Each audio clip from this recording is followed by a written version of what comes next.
Yeah, thank you so much, Nikki, and thanks everyone for the introduction. It's great to see such a diverse group of different types of backgrounds and different ambitions and passions. Very inspiring and exciting to be here. Thanks also for taking the time. It sounds like you had the chance to chat with Tyler earlier. Sorry that that topic was cut off, but I'm sure there's like a way to connect with him after. Um, I can make a quick intro of like what is like my background and what I'm working on, but I also don't want to like talk too much about myself, but really make this interactive and discuss topics that matter for you. But I'll just kick it off with like a real quick intro, and then I can share a little bit about like the environment because that might be relevant or interesting for folks One quick thing, Andreas. I don't know if this is for everyone, but I hear your voice is very cut. So I don't know if your headsets are running out of battery or so, but it feels very bumpy. I don't know if it's the same for all you. The same for me too. Yeah, there's something wrong with the sound. Okay, give me 1 second. Your sound, Nikki, sounds really strangely light. It doesn't have the normal voice. It's like this. It's really strange. I'm doing this for you, Marcus. All right. I'll also give the Wi-Fi a little boost. Luckily, there is an app that actually boosts my Wi-Fi, but generally, like that should be fast enough to not like cause any trouble. If the audio doesn't work perfectly, let me know, and I'll just switch to like the MacBook's audio rather than like the Bluetooth connected device. But I'll boost also at the same time. Audio sounds like you're bumping your chest while you're talking. That's how the audio sounds like. Okay. So how about I'll just switch to the built-in microphone? That's typically not like the perfect one, but potentially better. So let's.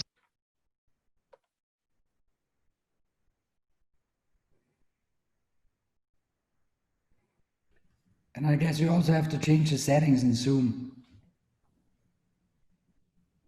Yes. So can you hear me now? Is this better now? Yeah, now it's crystal clear. Crystal clear. Yeah. Perfect. So let's have a fresh restart. Drum rolls. It seems the built-in microphone is actually much better than the microphone that is built in the Bluetooth headset.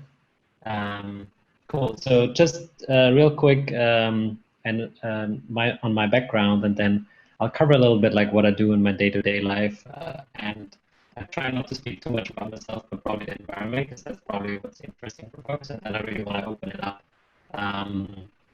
to make this discussion, make it as useful as possible. And Nikki, please keep us honest. Like you have like the most experience on like what might be questions that come up. But anyone, like this is a small group, just jump in whenever you feel like.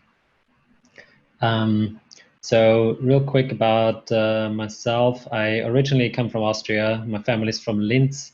Studied at WU in Vienna. So I have an economics and business degree there. And then like at a graduate level, went to business school, Spain and Ireland. During an interesting time, so this was around like the last recession actually, and like both of those countries were actually like hit pretty strongly.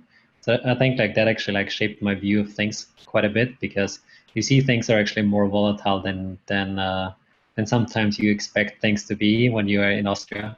There's this German saying of, and this Austrian saying of like Inseln, which means like everything is always like fine in Austria, and so like seeing like also like the recession hit like Spain and Ireland, and then like the positive energy that came out of it. Obviously like lots of tragedy of that too, but also the positive energy that came out of it, especially like Ireland, I think is like very much understood now as a place that did incredibly well, both first in attracting international tech companies, but then later on like building actually a very vibrant tech startup ecosystem out of the talent that moved to Ireland.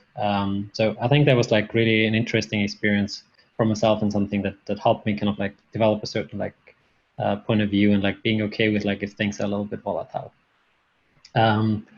Then about my role that I currently have. So I'm currently head of business development at Google's global partnerships team, and so specifically I work on what we call platforms and ecosystems. And it's really a fun and exciting, interesting role where we basically partner with software developers, and we try to help them be successful on our platforms. So the biggest one that probably most of you or everyone is like obviously aware is Android. It includes Google Play. It includes Chrome OS. It includes like smaller platforms like Wear OS and Android Auto. There were like some news actually today that were brought up on this. And so those are the platforms that we are responsible for, and we partner with software developers.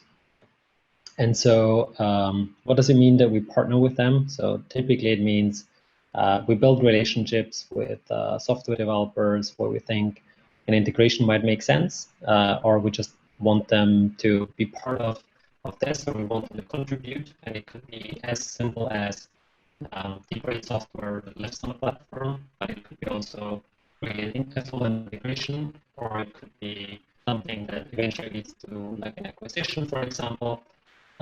Or it could be some type of like exchange, right? And so that's typically the type of things that we work on. Often that includes working with them on like best practices, which features, which products are new, what's on the roadmap, what's coming. And so it's a really fun role because it's always like trying to anticipate what is coming in the next half year, what's coming in the next year. For some products, the product life cycle is much longer, right? So think about it, for example, if you compare phones where the product life cycle is like 2-3 years to Android Auto, where the product life cycle of a car, I think in the US is 9.2 years or something like that. And in Austria, I think it is like 10-11 years. In Europe, it's around like 10-11 years, I think. So like the life cycle of a platform matters too in terms of like planning cycle. Like, do you build something for the next year? Do you build something for the next month? Or do you build something for the next decade? So that's like the kind of like way we're trying to think about with developers.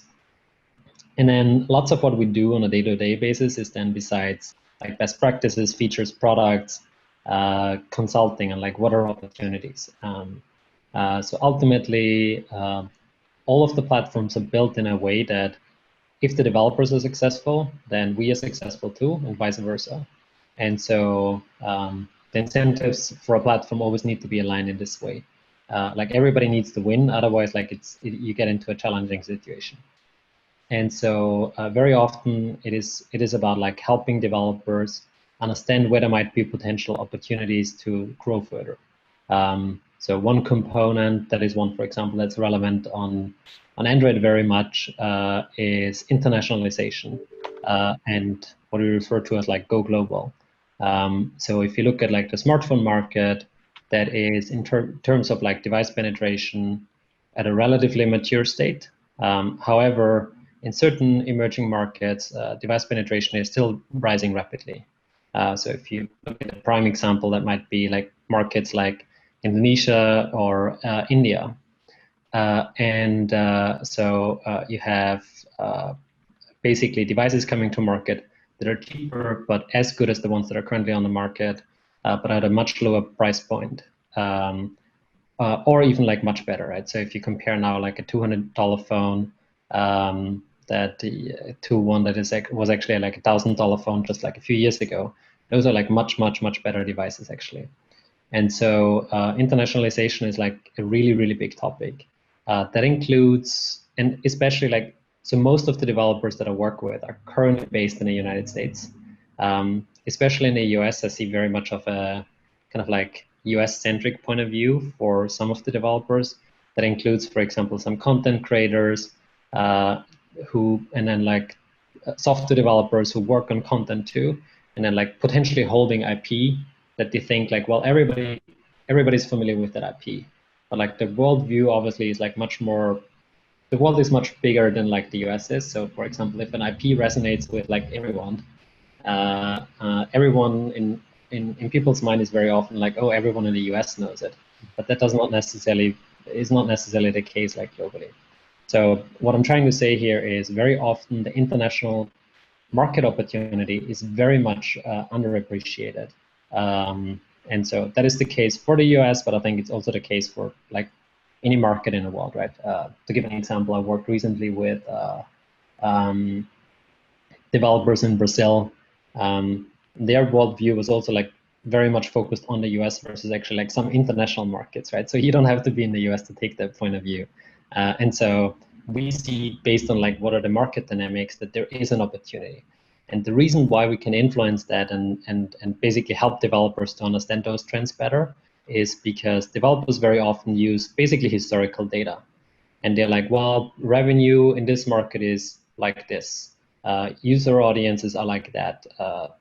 Device specs are like that. Things like that. And so, but then like the data as it gets published is already a year or two old very often. So people basically work with data that is not really helpful for them to understand like what will be the market in 2 years from now. And so often we can help them by explaining better like what might be actually happening in a year or two in terms of like that market opportunity. And so lots of the work that we are doing is like focused on that. And then a second component is also like on consulting and advising, really on like growth opportunities and tech opportunities. So it might be that there is like some tech gaps that are just not ideal. And so we try to help with like technical resources, iron those out, or just like growth opportunities that might be just really so then the question is like, how would Google or how does a global partnership know like where might be growth opportunity, right? Like you'd expect, well, if 1,000 people try it, like they're obviously like much better than if somebody tries to do it centrally, right? That, you know, the creativity is best if it's like widely distributed. And so I think that's definitely the case. I think where we see sometimes opportunities is by just like benchmarking certain market players and then helping developers understand ultimately where there might be gaps that they don't see, right? So developers are typically the best by looking at their own product, and they're much, much, much deeper in those products. They understand like really what is going on. They are like really market experts for this specific product or feature, but very often like they kind of miss potential opportunities that seem to be obvious if you take a bird's eye view. But often that's just not something that is possible for the developer, given that they're so much focused on like what they're specifically working on. And so just having that type of conversation is with developers is something that is often helpful and for them. And then really it's about like cooperation with the partners. And so sometimes that is like challenging, right? Because it's lots of people, and then it's a matter of like prioritizing, right? And so that is something that you know, sometimes is a tricky task for everyone involved, but ultimately we try to enable an ecosystem. And so it's a constant challenge of like, how deep do you go and how much can you scale? Something that we, you know, have to deal with. I think like many people who work with like platforms or generally try to distribute software, like that's constantly a challenge that a lot of people think about. And so that's something that is top of mind for us. And then I'd probably give a specific example of something that I thought recently was a work stream that was really, really interesting. Just to give you like one example of like how this looks like so that it's not so theoretical. We currently work with a number of content creators, so specifically game developers. And I'm not sure, I guess everyone is probably like to a certain degree like a gamer here. And because I think the global audience at this point is 2.5 billion gamers worldwide. And it doesn't have to be like the traditional core game that like everyone had in mind like a few years ago. But so if you look at some of those games, like in-game conversations can be, depending on like audience dynamics, you know, sometimes not ideal. And so there's a lot of like research happening there in the space that is really interesting. So it's probably also related to some extent of like what certain social medias experience. I don't want to comment on that because like that's such a broad topic and it's fairly political too. I'm also not like really an expert in it, so it's not something that I want to discuss too broadly. But I want to stick to that specific example. So if you look at games and like the social dynamics that happen within games, some of those games are like pretty competitive, and so players are competitive with each other. It turns out like in the social dynamics of a game, if there's one person who happens to be like toxic, because that's just like the dynamic that you see, an entire group turns actually toxic pretty quickly. And there's lots of like really sophisticated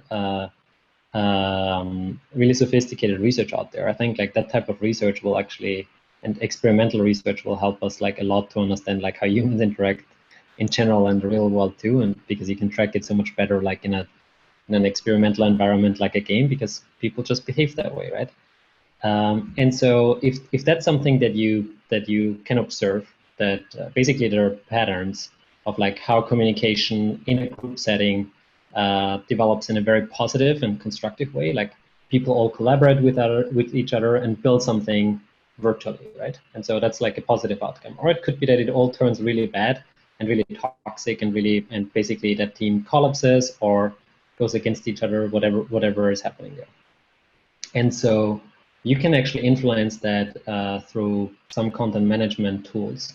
And so, for example, one company that I currently work with is like a Swedish startup, and they are trying to understand like these patterns using artificial intelligence to really work on that specific field and like understanding those dynamics much better, and then influencing to a certain degree to create better outcomes within the game.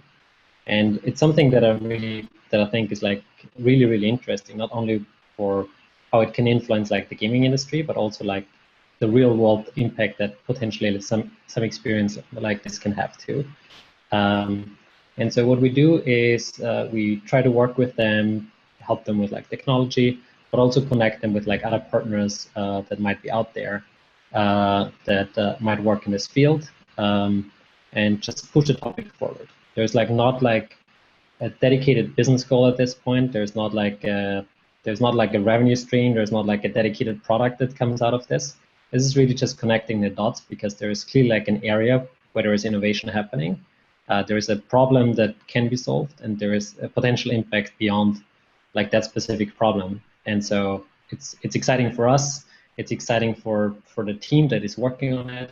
And then like even like the background of that is quite inspiring, because the background of that team is such that they've worked in like related fields and they've seen basically things go bad, but usually you do these type of work with like lots of like human reviewers. It turns out if people see bad stuff, then it affects them, and so they struggle with coping with that.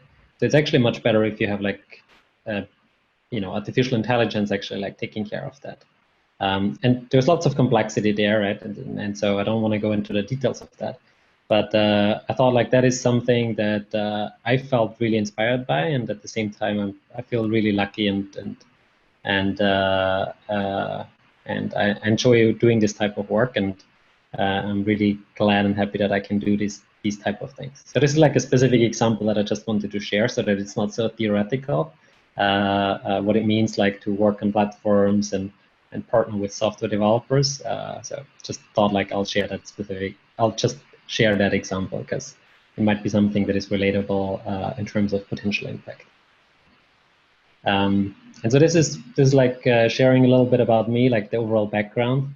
But I'd love to open this up a little bit more to make this discussion, and would also love to hear a little bit more of backgrounds of folks on the call.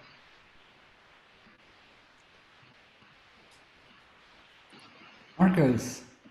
And Andreas, that sounds fabulous. But as Google, I guess you must be able to see millions of startups, hundreds of thousands of developers. What makes you take an interest? What gets you guys saying, "Oh, here's one to watch"? What is it that stimulates that your radar starting to focus on them? Yeah, that's a very good question, and I definitely can't answer it for like for the company overall, right? Like the company is like 120, 30,000 people at this point, and I can probably talk a little bit about like my specific environment and to give a little bit insights like how we think about things, right? So don't take this as like Google does this, but I can share a little bit about like how I go about it, how my team goes about it. You're right. Like the signal of like what is actually relevant is a very difficult one to get to this. So in this case, so the example that I shared is one is built on a relationship. It turns out like a lot of things in business, in technology, are based on like relationships. And you know, it's like that, and I think that's why you even like see like the cluster building that you see in the Silicon Valley.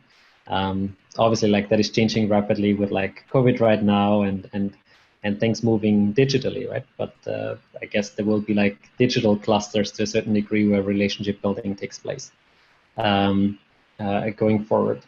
So in this case, in this specific example, it was actually like a relationship that existed to some degree.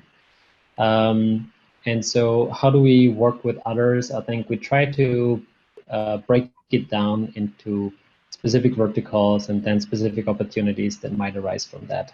So if it is content, break it down into like what might be specific subgenres, what might be specific, and then like see like what might be like growth opportunities going forward. What are like gaps in the market that don't exist, and try to talk to people. So ultimately, there's lots of like data aggregation out there, right? Like from like our version of like Google Trends that is like public out there too. So you see basically like what is the aggregate demand of everyone in the world.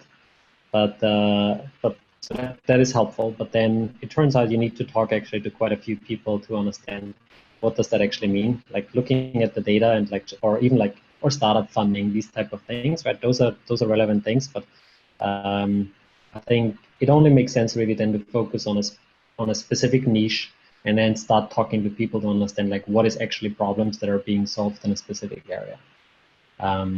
So that's, I hope that's answering to a certain degree. Yeah, I mean, I guess, Nikki, are you okay if I do a follow-on question? I guess the reason why I'm asking that is because you're talking about a Swedish startup. And I guess a lot of people in this environment here with us in this group sort of think, well, Silicon Valley's got to be it. So therefore, a Swedish startup would have to go to Silicon Valley for you to notice them with a big sign saying, we're here, in order for you to go, oh, yeah, I'm interested. Is that right? Or do you have some sort of global algorithm which is looking and saying, oh, there's some interesting stuff going on in Mumbai. Hey, there's some wonderful stuff going on in the Philippines. Or is it restricted to the English-speaking Google world, dare I say? Yeah, that's a good question, actually. I think you're probably actually in a very good spot. Like you said, you're in Wimbledon. I think London is probably getting like a better and better and better place for startups and for tech overall. I think there's lots of like really interesting stuff happening, and it seems that the place just gets more and more competitive. I think in this case, like this is like a personal relationship. The founder of that startup actually like used to be in the Bay Area, so that's where the relationship comes from. But I don't think that that's necessarily the case, or I don't think that, for example, a Swedish startup should come to the Bay Area to relocate here. I think they're perfectly fine in like the area they are. There's a bunch of like universities in Sweden that actually do the research that I was referring to, as in like really doing experiments within games to understand the social dynamics. But then there is also really sophisticated university programs that actually bring out like PhDs on AI that actually like can really push that technology forward. I don't think they need to like come to the Bay Area and then hire someone from Stanford or from MIT. I think Sweden has like perfectly capable AI PhDs, and similarly like the social science research component that is related to this problem is also something that like the Swedish universities actually think about. So in that case, I don't think it's necessarily to be like in the Silicon Valley to build out the technologies. But of course, like everyone is like, I think it's important to be connected to a cluster. Right? Like I don't think anyone can succeed just by him or herself. So there needs to be know-how exchange to some degree. And in that case, I think there's definitely that type of know-how very much available in Sweden. And then I guess you mentioned like education is like an area that you're very excited about. It's not an area that I'm like very deep in, but from what I understand, I think there's a lot of like education tech coming out of the UK that sounds and seems very, very interesting. So I think like being connected to like where there is like expertise is most important. and then like the question is like, oh, and what about like the Silicon Valley in like the long term, right? Like with COVID, I think like some of those physical clusters are probably like challenged even more so. And so probably some of those like clusters where people build like social relationships and exchange know-how might actually like move much more and much faster online and digital going forward. And I don't know, you tell me what that means actually, and where does like lands really in the long term. Well, I guess the obvious question is what's happening with China, and whether we see that as an emergent Greater Bay Area, or whether you think the political regime is sort of going to stop that from happening. And I guess I'm referring to TikTok's current position. Do you have any views on that from your standpoint as you watch all this lot going on around the world? Yeah, I'm really just like watching kind of like what is happening there. It's hard to kind of like really comment on this. I think sort of there's definitely like lots of like startups and tech coming out of China that's really interesting.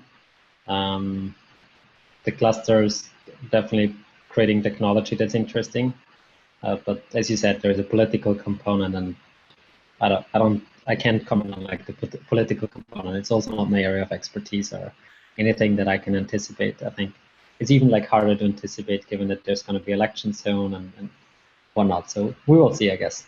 I don't think we should talk about the US election unless you want to. I don't want to get into the US election. Unless you've got a predicting algorithm. Well, there is like a really interesting blog post. What is this guy's name? Nate Silver. I think like that's probably like the best prediction blogging that you can find out there. Okay, I'm sure Vaj wants to say. Vaj is our tech data guy in this group, who's been sitting patiently.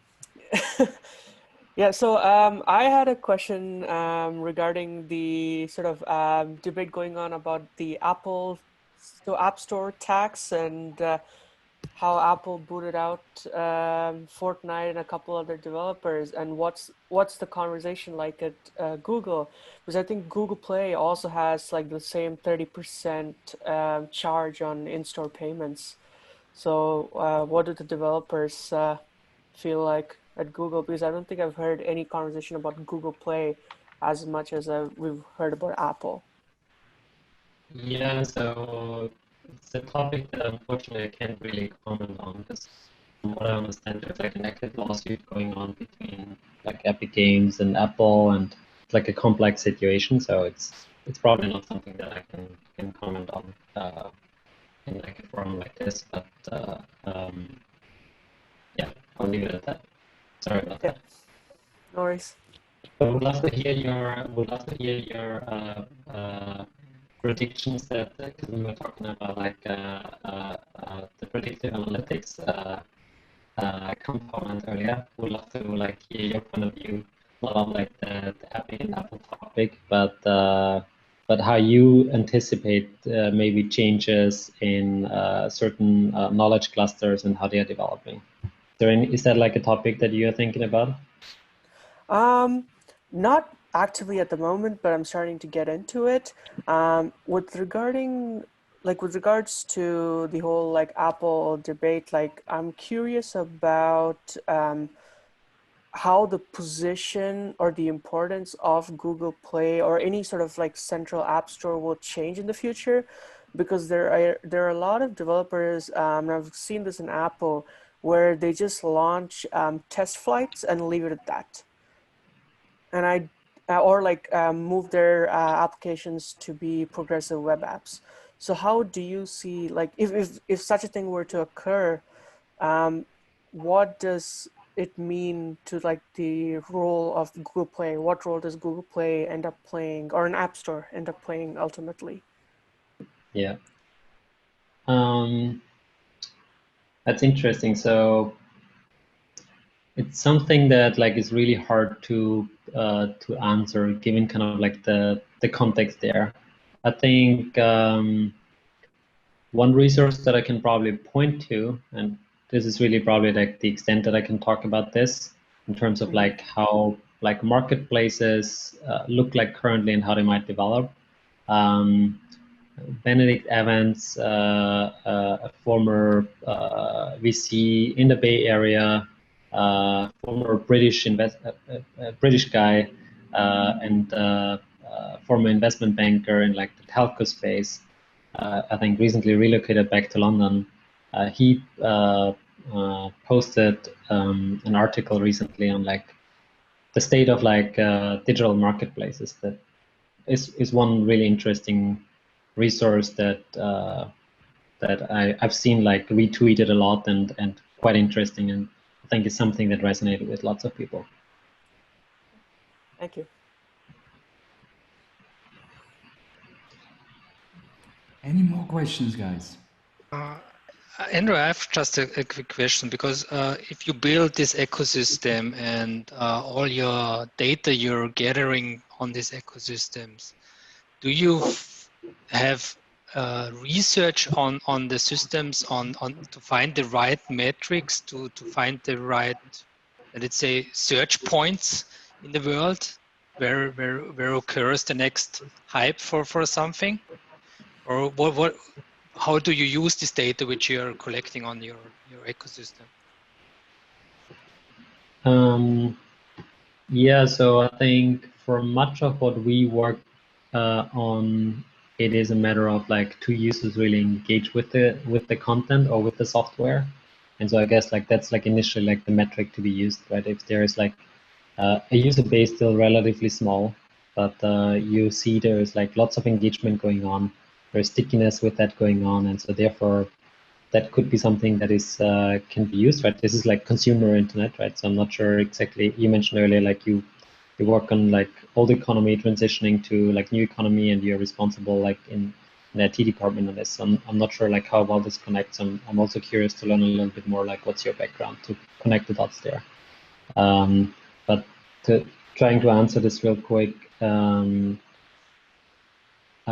So basically, it's easy to see like demand for something coming in, but then also like what's the engagement with the software itself, right? Like, do people actually stick around in the software?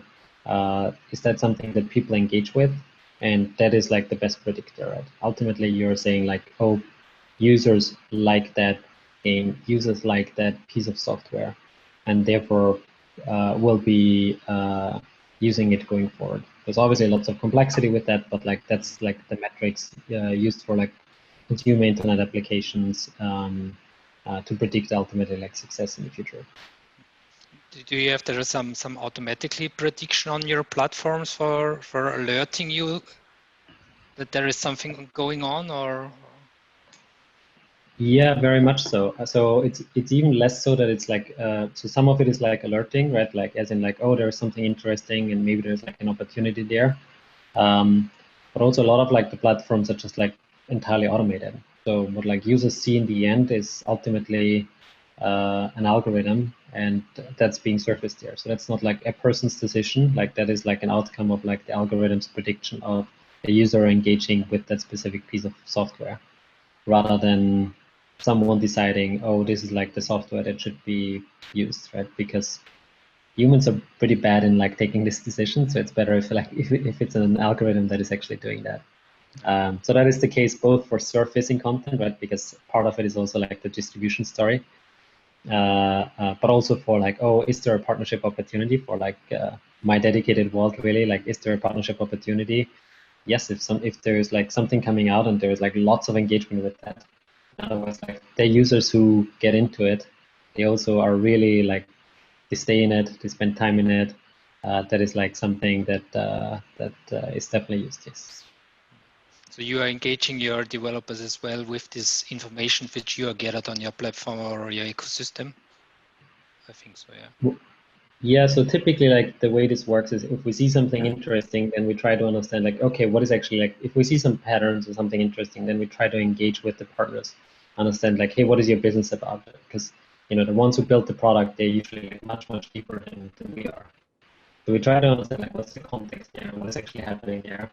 and from there see if there's anything that we can help the developers you know, growing their business from where they are. Share like what is our observation, and then like it can be like multiple and like helping them to ultimately accelerate from there. So it can be the international component that I mentioned, which is very often the case actually. Right? So an Austrian company decides to focus on Austria, or an Austrian company decides to focus on the German-speaking market for no other reason than everyone is like German-speaking, right? And so in reality, the product might be actually a global product. And so like those kind of like things are early ones, and then if there's something that we see in the product or on the technology side where there might be opportunities to scale faster, that's typically the conversations that come out of that. And Carol, I'm curious, kind of like, what's your background? Because you mentioned like transition from like old economy to like digital economy. I'm curious if you can talk a little bit about the industry that you work in and how you think about like your work. I didn't get it, not So the really good, question but I was think the transitions, about understand a bit more about your background, your industry, your transition. yeah. Andreas, we have some very low audio right now, but I kind of shortcut it. That the background is that I work in the media industry, so it's mostly our background. So we are doing there, mostly our region is Austria, Switzerland, Germany. So that's where we operate on the market side. And yeah, I see there is a huge competition on the market on the media side. And yeah, that's where we also need to have this information, what's going on, to gather this information. And that's why I'm asking, because this platform, we also have a platform in our ecosystem, and we try also to see the spot where it's going on next. So yeah, that makes sense. Thank you for sharing. Andreas, you said something interesting earlier. Well, you said a lot of interesting things. One of the things you said is there was some guys and they had quite a small user base. In your opinion, what is the algorithm pointing out a small user base, or when does it become noticeable? Is there a number in there which you can guess? I think it really depends on like what's the specific platform, for example. So for example, our team members who work on... Andreas, yes. Maybe turn off your video. Maybe that's bandwidth issue, because it's really super bumpy. Okay. Hopefully the audio is better now. Does that work better? No, it's not really. Okay. So it's not the bandwidth issue. And you promise you're not underwater. And it's just a virtual screen that pretends you're not underwater. I'm not underwater. No, that's better. That's great. That's great. Don't move. Yeah, I'm not underwater, just like in my house in Mountain View, actually. So I'll try to answer it. Please let me know in case like the audio is not ideal. So I can see if there's anything I can adjust.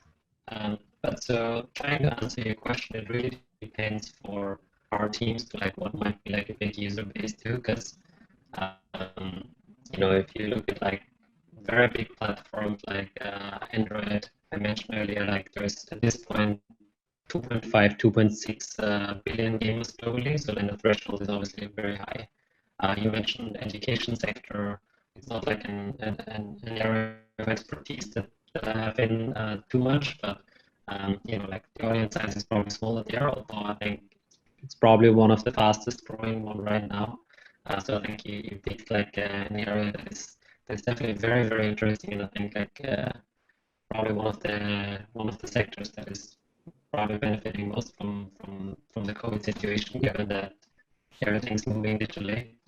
So probably like a rapidly expanding audience size there. And then like if you look at it on a platform level, you know, something like Wear OS, for example, which is like our watch ecosystem, obviously like audience sizes are smaller, and so you have to adjust for vertical, and you have to adjust for platform. There is not like, oh, you need to have like 1 million or 10 million DAUs or MAUs to like matter. It really depends on like what's the platform, what's the vertical, what's the context, right? So I think the startup that I mentioned earlier, I don't think they have like any users actually at this point.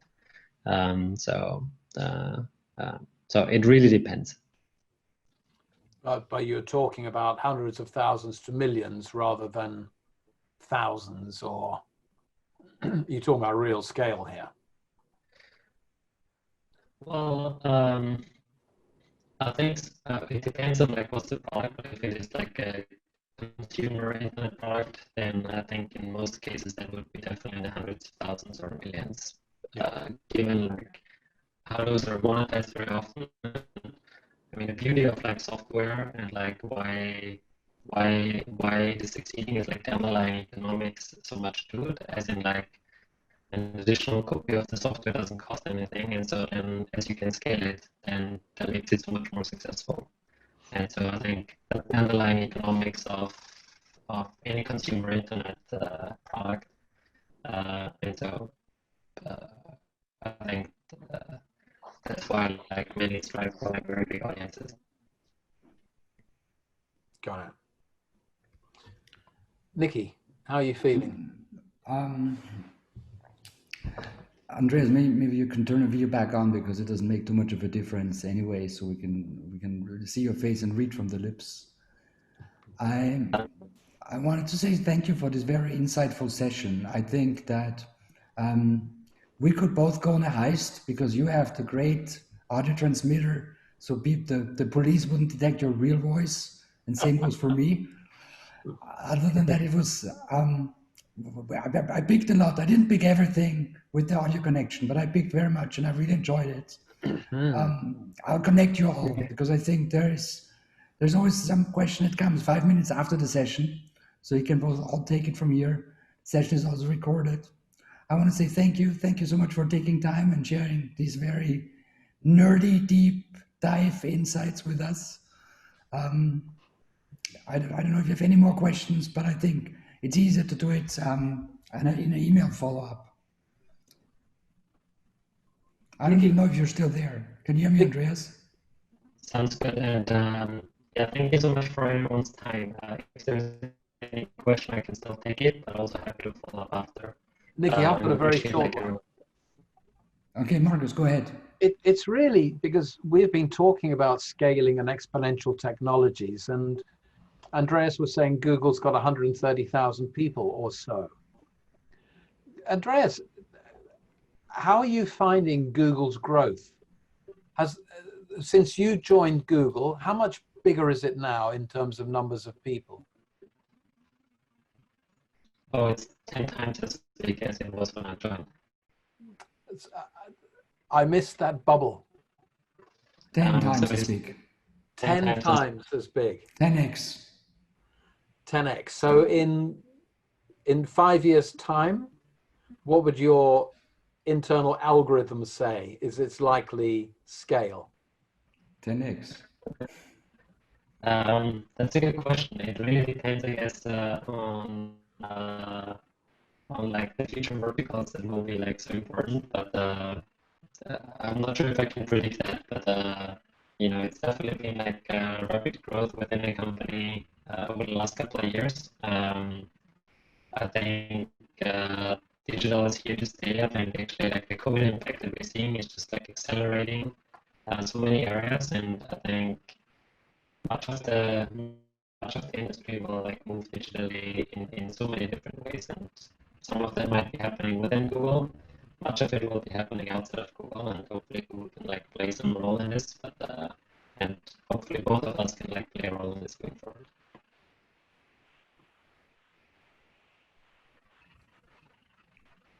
Okay. Hey, thank you. Andreas, Marcus, everyone, thank you so much. Thank you for taking time. You were at the beginning of the day. Our day is most on our side. The day is on the other end. Say it again. I don't hear you. I see your lips moving, but I can't hear you. I was just saying thanks so much for the time, Nikki, and thanks so much for everyone who participated here. And I hope you all have a wonderful rest of the day. Thank you. Thank Same you, to you. Andreas. Have a good one. Yes, thank you. Goodbye. Thank you.